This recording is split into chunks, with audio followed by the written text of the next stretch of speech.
Hi, my name is Dae Kim. I'm an O&M specialist, and I'm also a faculty in the Department of Blindness and Low Vision Studies at Western Michigan University. So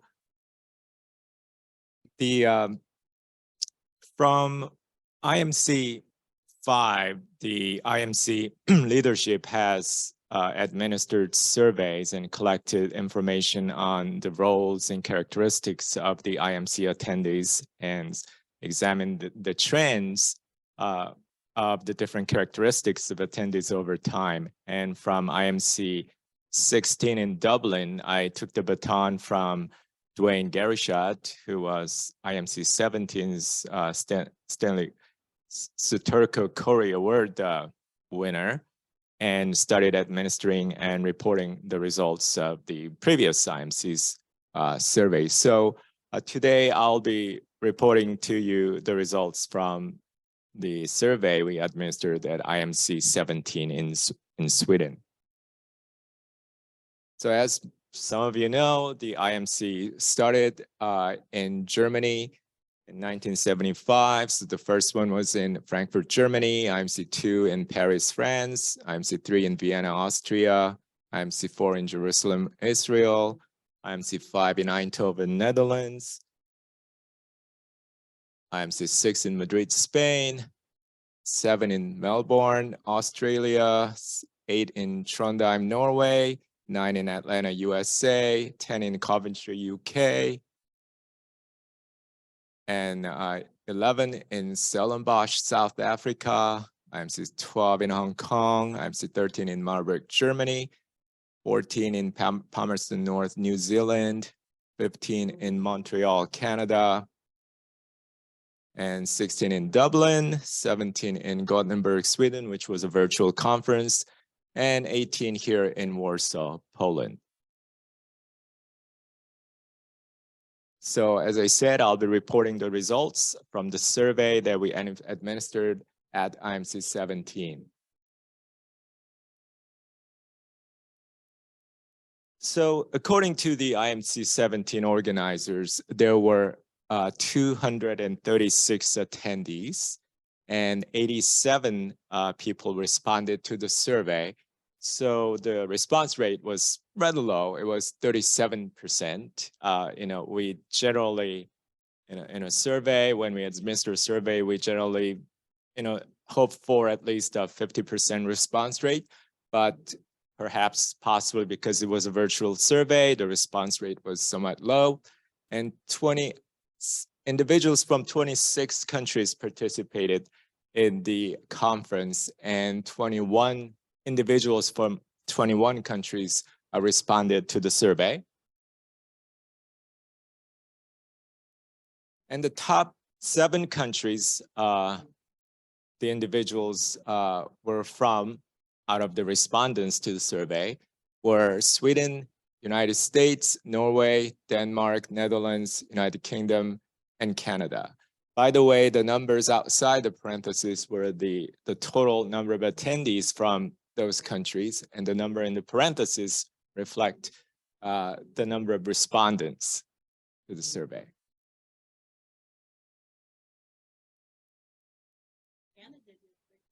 Yeah.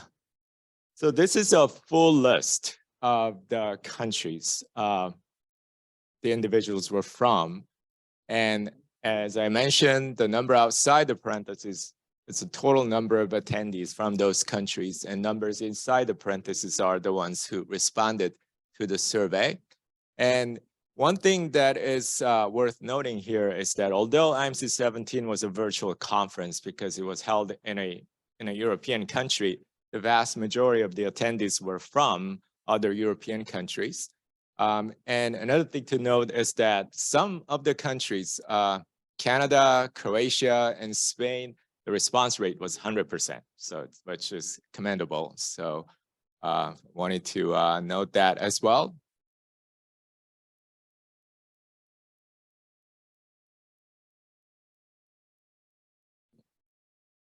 And the mean age of the IMC 17 attendees was 52. The youngest person was 25 years old, and the oldest was 85.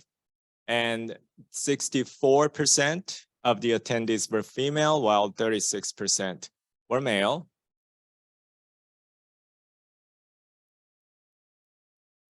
And 66% of the respondents said they are O&M instructors, and that includes guide dog instructors as well.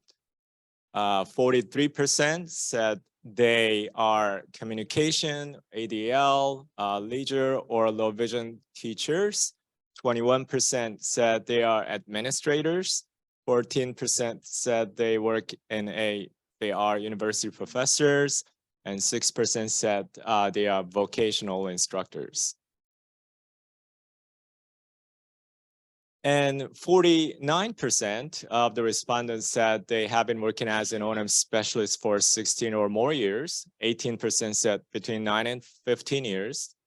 22% said between 3 and 8 years, and 12% said they've been working as an O&M specialist for less than 2 years, or they're not O&M specialists. So 89% of the respondents said they're sighted, 6% had low vision, 4% were totally blind, and the 33% of the respondents said they are regular IMC attendees. 27% said they're intermittent attendees, and 40% said IMC17 was the first IMC conference that they attended.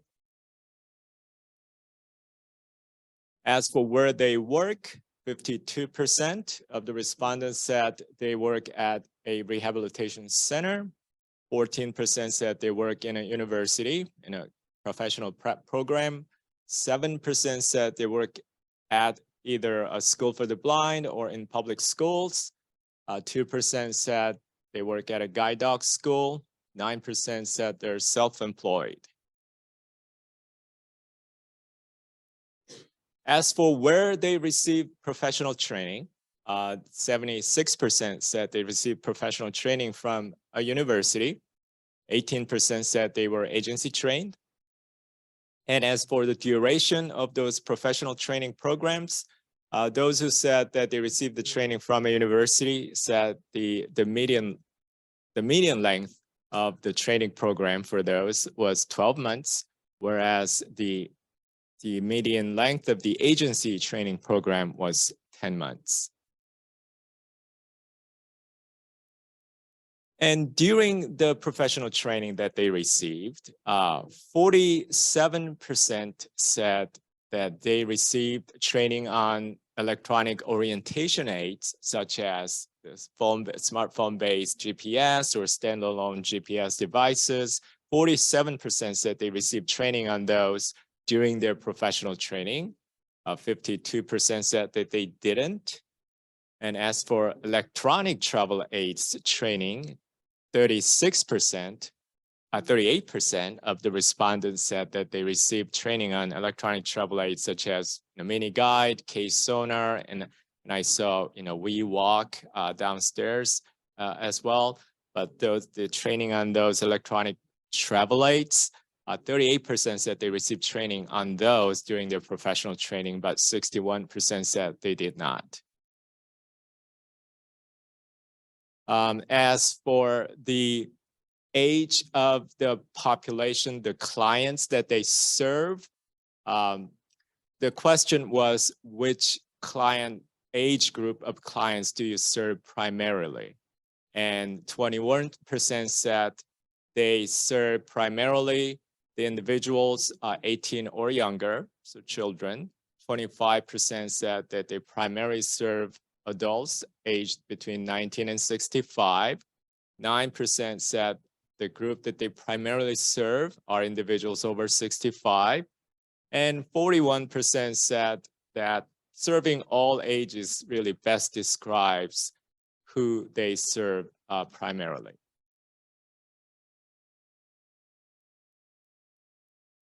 As for the degree of visual impairment of the clients the attendees served, in the past, the question was in the past year, on average, what percentage of the clients you serve were totally blind? And they said about 34% of the clients that they served were totally blind, whereas 66% of the clients they serve had low vision.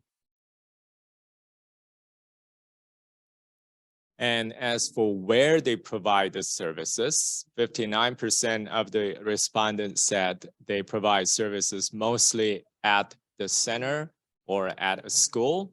36% said they mostly provide services at client's home area or in their community. And 4% said they provide services mostly at the client's work.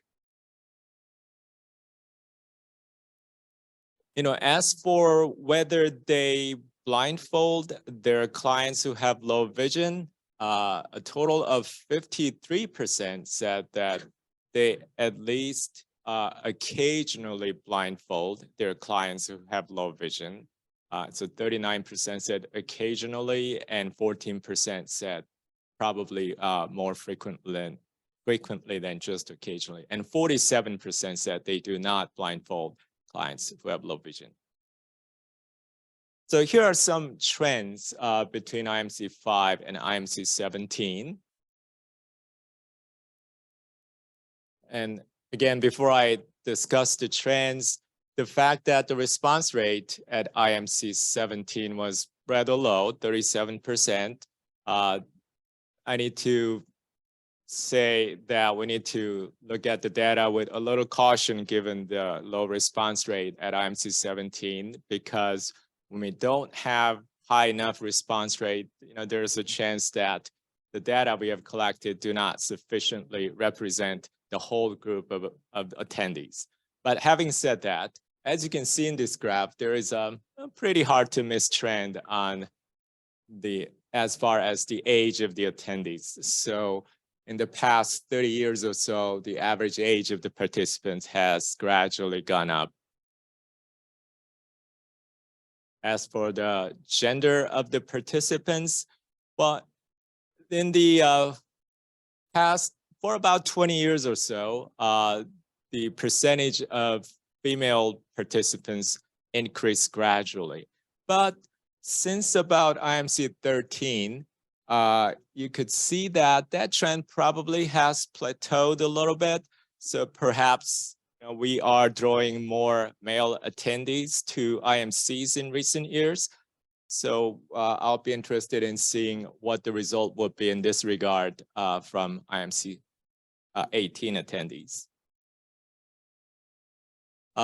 As far as where the services are provided, although the trend is not as clear, you can sort of see that from around IMC 11, so I would say that's probably 2002, 2003 or so, there was a trend of increase the percentage of these people who said that they are providing services mostly in their clients' home areas or in their communities has increased somewhat. And the percentage of people who said that they mostly provide services at the center or school, that has decreased somewhat. But then since about IMC 15, it appears that that trend has reversed a little bit, which is rather interesting, which appears to be somewhat contrary to the continuing trend of increasing number of community-based programs, at least in the United States. But again, I'll be interested in seeing what the IMC 18 survey result would look like in this regard to see whether there is indeed a trend, a reversing trend in this regard. As for the age of the clients that IMC attendees served, although there were fluctuations, I would say that there wasn't a substantial change in the age group, percentage of age groups that the attendees served. But this is also somewhat surprising, given that the older individuals with visual impairments, that group, the population of that group has increased at a much faster pace than the other age groups. Yet, that group was the services provided to the group, the older individuals group, has not increased accordingly. So which seems to indicate that the older individuals with visual impairments are continuing to be underserved. As for the vision status, the clients being served, as you can see there, in the first 20 years or so, there is a trend of growing number of individuals with low vision who are being served. But again, from around IMC 14, that trend at least appears to be plateauing. So around, I would say, 70% or so. So again, we will need to look at the results from IMC18 to see whether that trend is actually plateauing around 70%. So here's a summary of some comparison between IMC 17 and previous IMCs. So at IMC 17, the average age of the attendees was 52, and the average age of the attendees of previous IMCs was 43.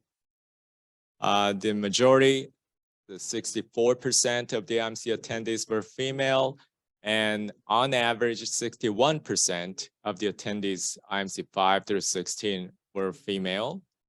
And IMC 17, 66% of the clients served by the IMC attendees had low vision, but more clients with total blindness were served by the attendees of previous IMCs.